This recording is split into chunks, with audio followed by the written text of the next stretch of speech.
Welcome to Gwinnett County Public Library's Meet the Author series event. My name is Denise Ozier, and I'm in charge of the Adult Programming Department here at the library. Today, we are honored to have Rona Simmons with us. She is an Atlanta-based author that has written both historical fiction and nonfiction. After co-authoring the book Images from World War I, celebrating the art of World War II veteran and artist Jack Smith, she turned to the Second World War again for her latest book, The Other Veterans of World War II, Stories from Behind the Front Lines. It was released this year by Kent State University Press.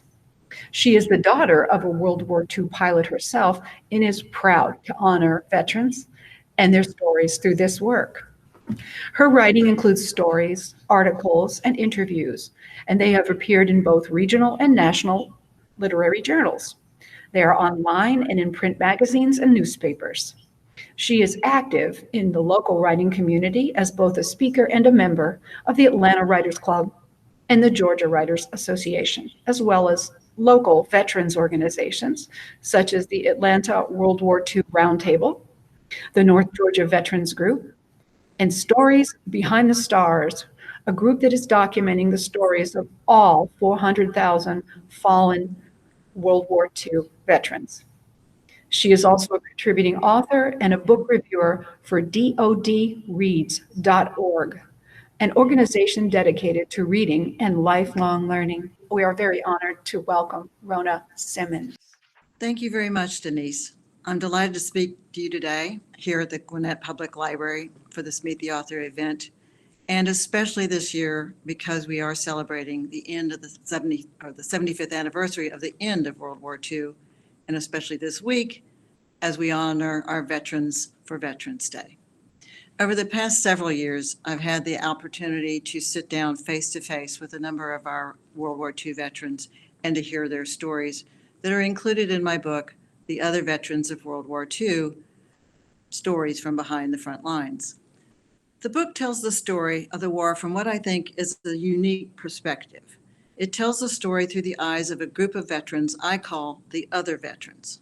They're the men and women who served behind the front lines, some stateside, some feet behind the front lines in Europe or the Pacific, and some as far away as the Gobi Desert. They include men and women who served as truck drivers, mechanics, nurses, and messmen. They served far from the spotlight, and they would say, if you asked them, they did nothing special. But by the time I'm through today, I hope you'll understand how special they are and why I think their stories need to be told too. But let's turn the clock back to the end of 1945, the end of the war. It was over. But the U.S. still had an 18-month program ahead of them, 18 months to bring the 16 million men and women who served home. Just like they had years earlier, they crowded aboard ships, railroads, buses, and taxis to make that trip home. The truck drivers, mechanics stood side by side, tank drivers, fighter pilots, one indistinguishable from the other. But what do we know, or do most people know about the war and the veterans? Probably very little. The iconic images are probably familiar to most people, whether it's Pearl Harbor's attack at the beginning of the war in December 1941, or the invasion of Normandy in 1944, the raising of the flag on Iwo Jima in 1945, and the surrender of Japan. But what about those other veterans, the truck drivers, the mechanics, the nurses, the chaplains, and what other people would say or call them as pencil pushers, desk jockeys, or worse? Many would say they've not heard about them or read anything about them because they think the stories are uninteresting or boring. But I was convinced that image was false. So in 2017, I set out to find the other veterans. At first, I was worried that it might be difficult to find them. After all, how many could there actually be? And I looked at the numbers. Back in 1940, at the top left of your screen, you can see that our U.S. population was 133 million, and that was split about 50-50 between men and women, so 66 million men. And when the first peacetime draft was passed by Congress in October 1940, about a year before we entered, there were 50 million men who registered. In fact, every male in the country from the age of 21 to 35 was required to register. Later, when we knew we needed even more soldiers to join, the age was dropped to 18 to 60, 18 at the low end and 65 at the high end. So 50 million men registered with their draft boards. And at the bottom left of your screen, you'll see that eventually 16 million served. So about 30% of those. Many were turned away for health reasons because they were illiterate or had flat feet, but 10 million were drafted and 6 million of them volunteered. Now, I ask people to remember too that at this time, blacks were prohibited from being drafted, as were women. And so though women did eventually serve, and blacks eventually, the women made up only about 400,000. They're represented by the tiny little pink legs on the bottom icon. Now, still, of that 16 million, we have to deal with who was in combat and who was in non-combat. And the numbers vary, everything from, say, 70% non-combat to 30% combat. I found the most reliable number to be about 60-40. So 40% or 6 million people served in non-combat. My fears then of not being able to find them were for naught. In fact, I eventually connected with 19 men and women, a very tiny fraction of the 16 million who served. But I had the great fortune in finding those 19 that they actually covered all of the major theaters of war, whether it was Asia Pacific, the United States, or Europe. They also represented all major branches of service, from the Army to the Army Air Forces, the Navy Waves, the Army Nurse Corps, Merchant Marine, Civil Air Patrol, Saco Navy, which is a Navy that most people don't know about, which I'll talk about a little bit later, and one person who worked on the Manhattan Project, helping to develop the atomic bomb. It was a fair cross-section of the population, even in these 19. They were men and women, Christians and Jews, and blacks and whites. But we didn't get there to where we wanted, to the numbers in the military that we wanted, even after the draft. The draft didn't work as expected. In fact, it barely moved the needle. In 1940, you'll see a representation of these numbers, courtesy of the World War II Museum in New Orleans. The United States had less than 500,000 men and women in the Army or in the military when we started the war, which was a shadow of what the Germans and the Japanese had in their numbers. Germany had nearly 5 million and Japanese 2 million by the time the war was over. Still, it was an army of 500,000. It really took Pearl Harbor to make the difference. The men and women who went to their branch of service, who volunteered, and then you wonder, why did they volunteer? Why did so many people rush to the recruiting stations? And it was because they had heard that if they volunteered to serve in the Navy or the Army Air Corps, they could get their choice. And by and large, that was what they chose, the Navy or the Army Air Corps, many wanting to avoid the infantry and just having heard the issues with the infantry from World War I, from their uncles or fathers or cousins. So they decided they would rush down to the recruiting center and become a pilot, to be an aviator, to wear those silver wings. It was the infancy of aviation, and many people were enamored with the idea of being able to fly. My father, who's pictured at the bottom left of your screen, was one of those people. He volunteered and became a P-38 fighter pilot and got his dream. And he wore those silver wings. And he did remember and told me much later after the war why it meant so much to him. Not only was it what he perceived as something that took a lot of skill, but he called it, in today's parlance, the silver wings, a chick magnet. And there were many men, as you can imagine, who wanted to have the same opportunity. Unfortunately, two of the men who are pictured on your slide and also whose stories are included in the book, Joe Kennedy, who wanted to be a pilot and go to war, he was actually held back in the United States to be an instructor of pilots, but he tossed off not being able to go and said, well, it was just a sign that I was the best of the best. And Robert Garrisoulet, who also wanted to fly and was disqualified because he wore glasses. At the time, that was not allowed for pilots. So he said, well, if I can't do that, can't join the Army, I'll join the Civil Air Patrol. And that's exactly what he did. And then later, when the restriction on glasses was removed, he was able to join the Air Transport Command and fly as a ferry pilot. Still, even though so many people wanted to fly, I wondered why many had volunteered. And I turned to one of the veterans I spoke with, Eleanor Milliken Frye, who was a first lieutenant in the U.S. Navy, one of the first classes of Navy waves. And she said, it was our duty to serve. And in her words, I can't really explain to anyone living today why I joined. It was a different time back then. People had a different mindset. And everyone did anything they could to support the country. So with that, I then turned to another question. How did they end up getting assigned to non-combat? And if they were assigned to non-combat, how did they get the roles that they were sent to? Well, I think they learned one question, the answer to their question very early. They said, you're in the Army now, and the Army knew best. The Army and the military, in fact, all branches of the service, had a method to their madness. The Army alone had 550 positions to fill. So not just tank drivers, not just fighter pilots, 550 positions.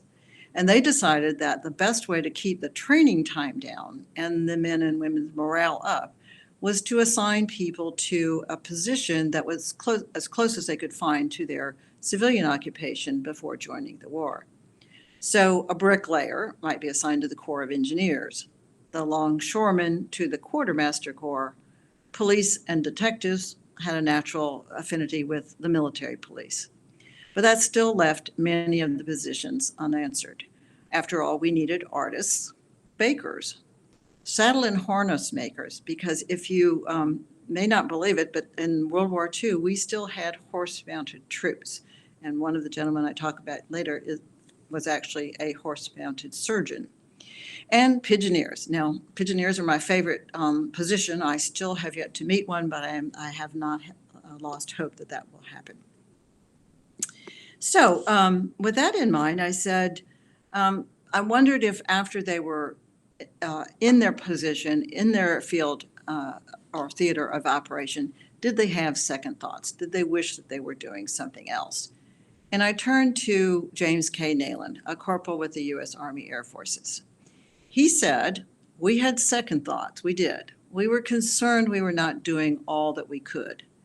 And when the first casualties came back from the front lines, some soldiers without an arm or a leg or with serious injuries, those thoughts disappeared. We were more than relieved. We were thankful. And I'm going to tell you a little bit, a couple of stories here. The first is of James Neal, who I just spoke about, a man I call the man who held a welder's torch for a weapon. Because like so many others, he too wanted to fly. He actually had his flight suit that you can see at the top of your screen. But when the war first broke out, he wanted to go. He was only 17, and his mother refused to sign his papers.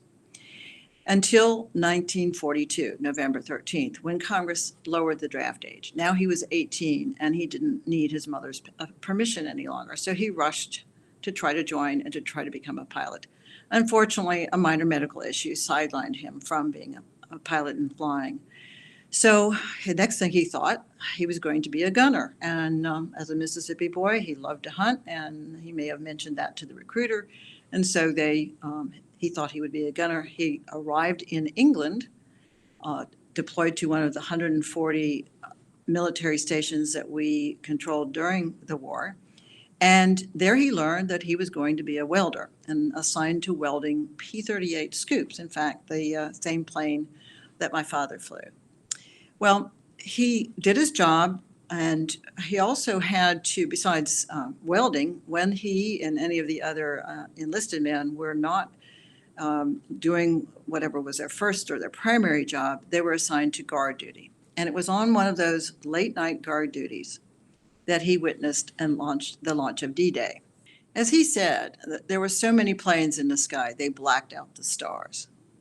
But he was, in fact, a witness to the launch of D-Day. And later, when our troops moved across the Channel, following the Army into France and then later Germany, he was able to walk on the beaches of Normandy. And he said everyone who did realized that this was hallowed ground. Well, at the end of the war, James, and I've told this story on him many times. He's the one who told it to me, after all. He said he barely remembers the day that the war ended. Everyone had quite a bit to drink, and he said they poured him onto his ship, and they poured him off his ship when he came back to the United States. But James also later graduated from the Southern Baptist Theological Seminary and gave up drinking to become an educator for his church. Another person I'd like to tell you about is Jack Coyle, a radio man first class with the Saco Navy, as I mentioned earlier. Jack served as far from James as you can imagine. He was over in the Asia Pacific, in fact, one of those stations in China. And he said to me, I was a sailor in the Navy. I walked, rode horses, drove jeeps, rode sampans, flew in planes, but I never served on a ship.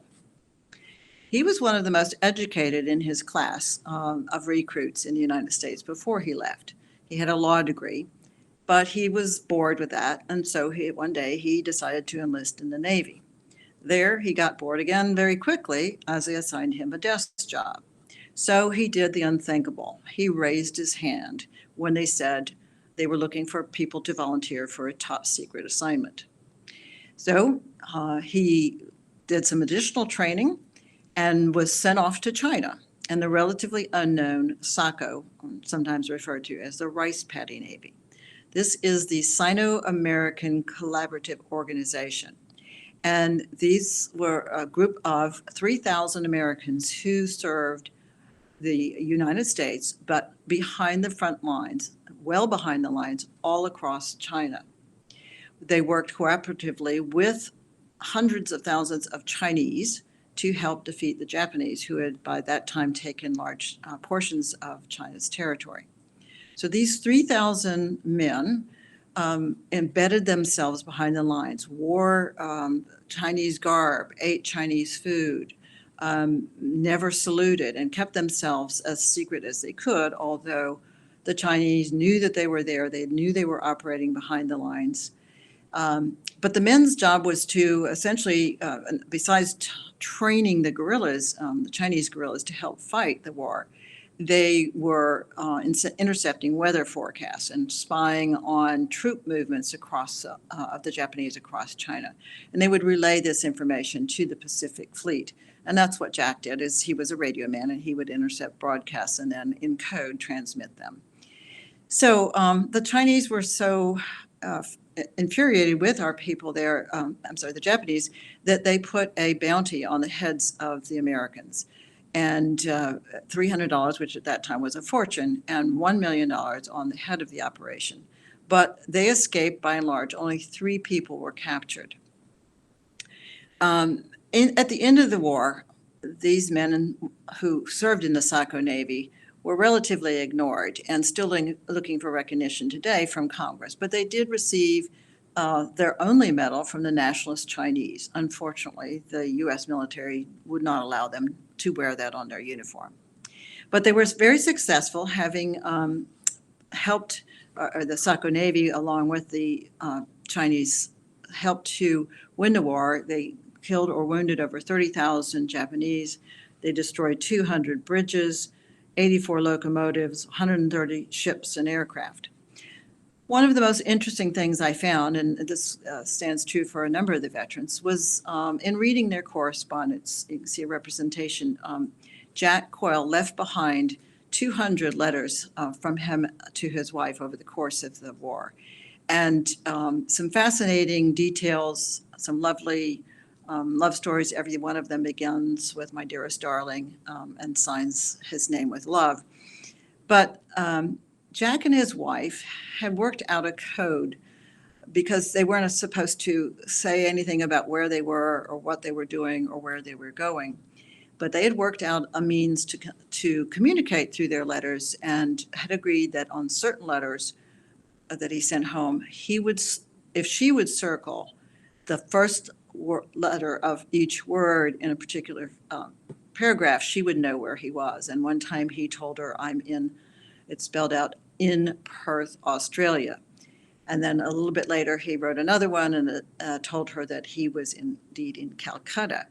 So we're not quite sure how she knew which letters had codes or not, but it was an interesting one. And it wasn't the only person who tried to talk about what he was doing, even though he wasn't supposed to.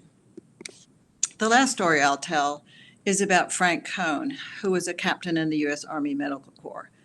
I mentioned earlier the horse-mounted cavalry. Well, Frank was one of those.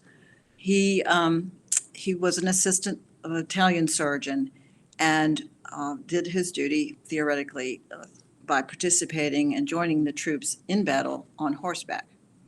From an early age, Frank had a streak of ambition in him. He had all the signs of being a success. He was an Eagle Scout.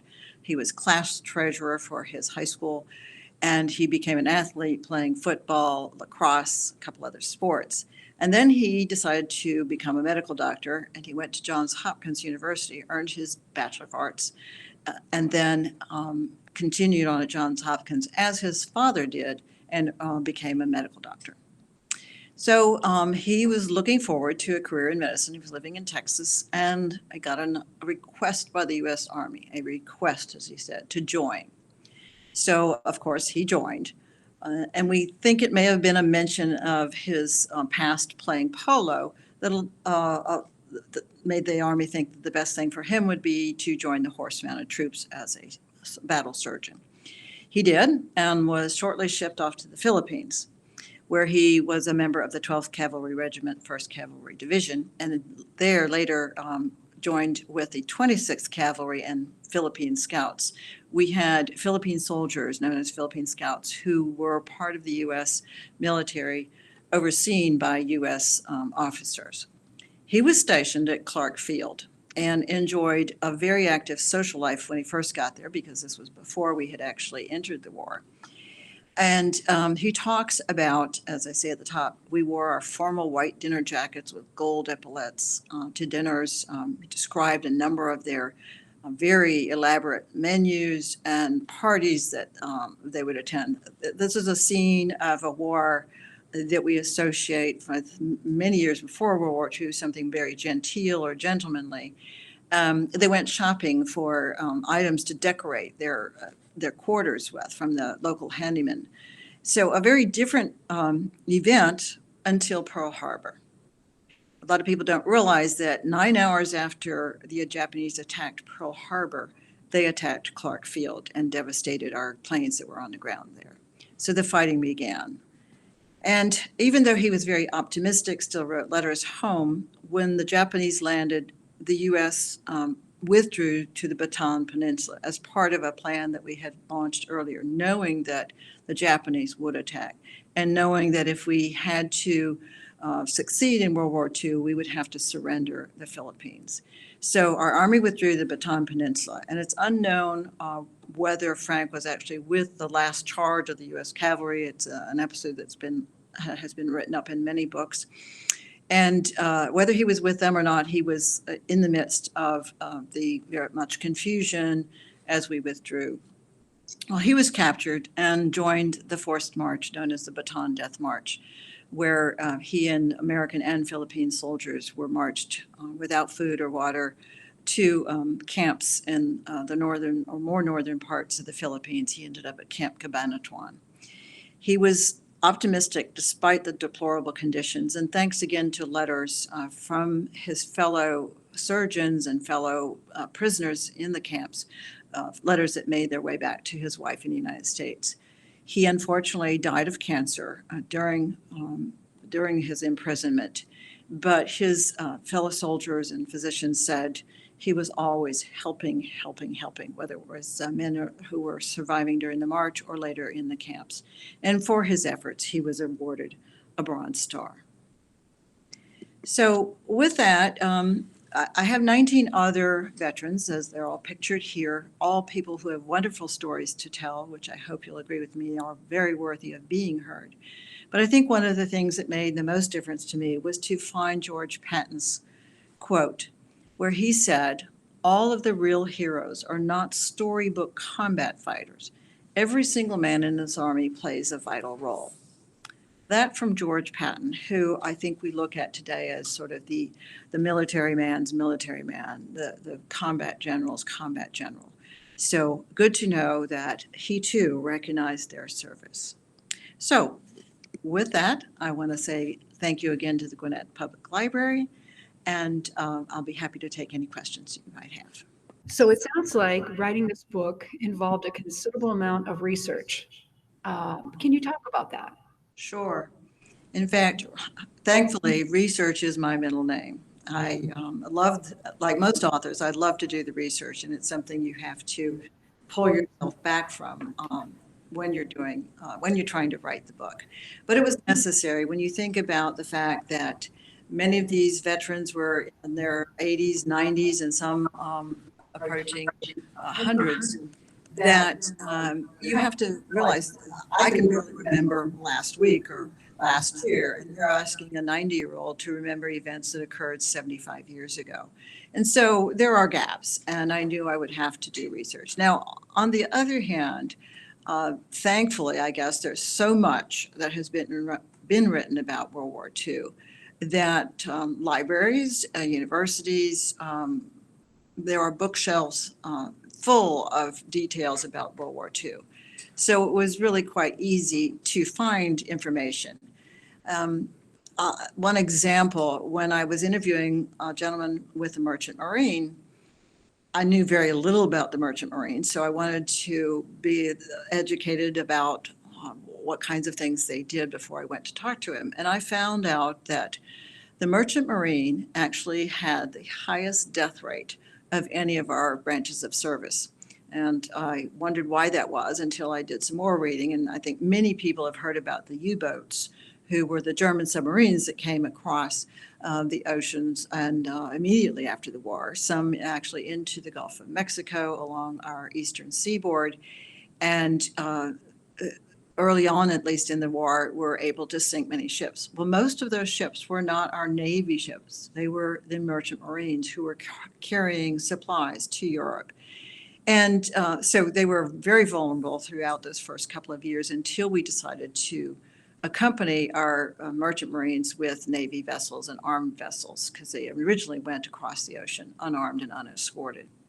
And the other thing was, when I had Bud Zaprenant, who was the Merchant Marine I interviewed, and he told me that, or his diary said that he had participated in D-Day. And you think of the Navy or soldiers going across the channel to deliver supplies. Well, it wasn't quite that simple. In fact, on D-Day, his diaries, which I was able to look at, told he made 8 trips to Normandy on that day. So it wasn't just what you see in the movies as people storming the beach and then climbing the cliffs. There were many, many people supporting them. Thank you. That sounds like an awful huge effort that you put into this book. So I know that your father is a part of your passion for it. Can you talk a little bit more about what else inspired you? Sure. Of course, my father, I was very fortunate that he lived until he was 97. But 50 years after the war, I actually had him sit down and talk about his service. And when I saw, we got out his old papers, we started thumbing through them, things that he had saved. And he was so, his spirits brightened so much by him being able to tell his stories, walking through mission after mission.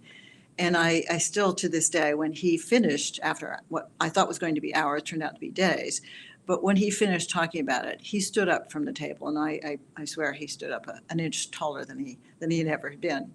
So he was most of my inspiration. But just after I began this book, I met a gentleman, also a World War II veteran living today in Ackworth, Georgia, who was a commercial artist after the war. And he had painted only after he came home, but he had saved a number of newspaper clippings of iconic scenes of the war, things that we know of today, the raising of the flag of Iwo Jima, the attacks on the Wasp, and many, many others that are now iconic images. He had painted these in black and white in ink. And I met him while I was doing a book talk at a bookstore, and I saw the paintings on the wall with his name signed. Well, when I told him, Jack, you're in your 90s and you should compile all these lovely paintings in a book. Well, I realized that when you tell a 90-year-old that he needs to compile his life story into a book, that guess what? That was going to be me. So Jack and I collaborated. I co-authored the book, the research behind his paintings, so that we could understand who was actually, and that we were able to identify a number of individuals, and then put them in a sequence to tell the story of the war. And that became my other book, Images from World War II. That's delightful. Now tell me, how did you find all of these other veterans that you feature in the book? Well, that was really through networking, word of mouth. When right after meeting Jack, I happened to be talking with a woman about the book, and it turns out she said, well, her father was in World War II, and he was with Graves Registration, again, an area that I had no background in, nothing to go on. And she lent me his memoir that he had written and a number of his souvenirs, artifacts he'd brought home. And we got to talking and decided, all right, we would write his story and include that as part of the book. And then I joined a number of World War II organizations, went to a number of the museums, and luckily these veterans, someone say, I heard you're doing this story, and my father, my uncle, or someone they knew was one of the veterans. And I had to be a little careful going in because I did only want to talk with non-combat veterans. And at the same time, when someone presented themselves to me and I sat down to talk to a 90-year-old, I said, there is no way I will not include his or her story in my book. And so I did have the great fortune, as I said earlier, that they just so happened, I guess, because there are so many positions, the chances of having the same story was not, which I feared, didn't happen. So I was very lucky in that respect. But everything that you uncovered as you did your research, what surprised you the most? Oh, well, I think there are a number of things. Partly, I think the women. I mentioned Eleanor Milliken Frye earlier. She was the last person you might think of who would join the military. She was from a very had a very fine upbringing in southern Georgia. Loved to party, loved life. However, you find the story behind the story, if you will, and her sweetheart had gone off to war, and in a sense, she knew that it would be years before he came home. So she followed right behind him and joined up as one of the, as I mentioned, the Navy Waves. But there are many other things that when I first saw it out, I thought, well, I will just capture that part of their life that was from the time they enlisted to the time they came home. And I realized very quickly that was not going to be the real story in all cases. Some of it had to do with what they did before the war, how they ended up in the position they ended up, and really their reaction, their perspective after having served and when they came home. Because to a person, they came home and blended in, as my father did. They put the war behind them. They blended in with their community and went back to work as if nothing had happened. But in fact, they didn't. Much had happened. They had marvelous careers, became pillars of their community in many cases, and served their country, and still remember it to this day. So when we read the book, what would you like people's takeaway to be after they read it? I think, like me, there's so much to be gained by talking to a veteran, regardless. It doesn't have to be a World War II veteran, Vietnam, Korea, the Gulf War, War on Terror. sitting down with a veteran, in my case particularly, these 80 and 90-year-olds, because there's such an urgency to do it, and we will soon lose their story. We do have more time, although you can't ever count on tomorrow. You have more time to capture some of the veteran stories from later wars. But when you see how much they are thrilled to have someone actually stop and ask them what they did and to hear their story. There isn't a person I walk by who doesn't have one of those navy blue hats on their head that says World War II veteran. I don't care if it's on the street, on a sidewalk, in a grocery store, in a park. I always stop and ask them what they did. And I hope people will do that as well. I hope people will join me in capturing a friend, a relative's, or even a stranger's story, because there are so many yet to tell. In fact, when I began, the Veterans Administration, who keeps track as best they can, said that there were 1.7 million living veterans. This was in 2017.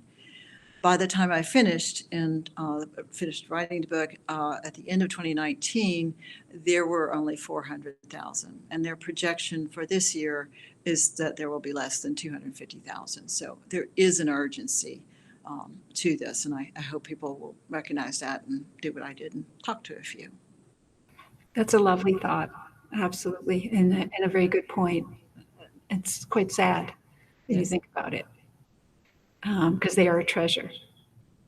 So we will all want to know, what are you working on now? Oh, gosh. Well, I am so, I guess now, embedded in World War II. My next book is another World War II story. It is another one that is not the usual story. In fact, it's partly true. I'm toying between writing fiction or nonfiction, and I may even do both for this one story. But it is, my husband's father was a World War II bomber pilot out of England. And here again, when I thought about doing this, I said, it just has to be a different story. And I happen to know what he encountered and how things were different for him. So because so many stories have been heard, you can't, as an author, just write another story about another fighter pilot or another prisoner of war or another nurse. So he does have a very unusual story to tell. And I can't tell you that yet. You'll have to buy the book. When it does come out, I'm hoping that will be in 2021 or 2022. So stay tuned, as they say. That sounds awesome. And what a lovely relationship with him you must have. It's very important that you let people know, our guests, how they can get a signed copy of this book. It would make a great Christmas gift to have an autographed copy. So tell us where they can obtain that. Well, you can, of course, go online to purchase a copy. But I also like to support my local bookstores, especially during these very difficult times for all small businesses. So you can order it from any bookstore that you like if they don't have it in stock. But here in the Atlanta area, Foxtail Books in Woodstock and Book Miser in Roswell, Marietta, also have the books. Book Miser has a number of signed copies. So if you'd like my signature, I know they will be happy to mail one to you. That's great. Well, thank you so very much. It was an absolute honor to have you with us today. We would be delighted next year, as soon as we are all open to the public and doing things live and in person, to have you come back and talk about these very special stories. So a special thank you to Rona Simmons. Please buy the book and support this author. Thank you very much.